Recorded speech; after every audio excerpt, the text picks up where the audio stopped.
நமக்கு ஒரு கேள்வி வருது. என்ன அப்படின்னா, அதாவது ம் திருச்சியில போனாரு. கூட்டம் எக்கச்சக்கமா இருந்துச்சு. அங்கேயும் இந்த அசம்பாவிதம் வரல. அடுத்தது பெரம்பலூருக்குள்ள வெயிட் பண்ணாங்க. அங்கேயும் இந்த அசம்பாவிதம் வரல. ஆனா பெரம்பலூர் போகல. அடுத்தது அரியலூர் போனாரு. கிட்டத்தட்ட நைட்டு 12 மணி நள்ளிரவே 12, 11, 12 மணி இருக்கும்னு நினைக்கிறேன். அப்போ வரைக்கும் அவ்வளோ கூட்டம் காத்திருந்தாங்க. அப்பயும் இந்த அசம்பாவிதம் வரல. அடுத்து நாகப்பட்டினம் வந்தாரு. அங்கேயும் கூட்டம் தான். அங்கே கூட நடக்கல. அடுத்து திருவாரூர் வந்தாரு. அங்கேயும் நடக்கல. இப்போ காலையில் பார்த்தீங்கன்னா நாமக்கல் வந்தார் பார்த்தியா, திருச்சியிலேருந்து இறங்கி ரோடு மூலியமாக தான் நாமக்கலுக்கு வந்தார். வழிநெடுக பார்த்தீங்கன்னா நிறைய இடத்துல ஆரத்தி எடுத்தாங்க, எல்லாம் பண்ணாங்க. அவர் நாமக்கல் அந்த பிரச்சாரம் செய்யறதுக்கு வந்து சேர்த்துக்கு கிட்டத்தட்ட எவ்வளோ மணி நேரம் ஆச்சுன்னு தெரியும்.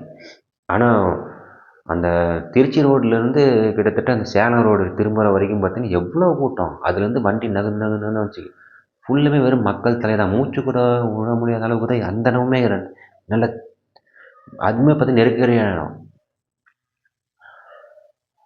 அந்த இடத்துல கூட பார்த்தீங்கன்னா மயக்கம் போட்டு விழுந்தாங்கன்னு தான் நியூஸ் இருந்தது. ஆனால் வந்துட்டு இந்த அளவு ஒரு அசம்பாவிதம் நடக்கவே இல்லை. ஆனால் கரூரில் மட்டும் ஏன் இப்படி நடந்துச்சுன்னு ஒரு கேள்விக்குறியாகவும் இருக்குது, ஒரு சந்தேகத்தையும் எழுப்புது.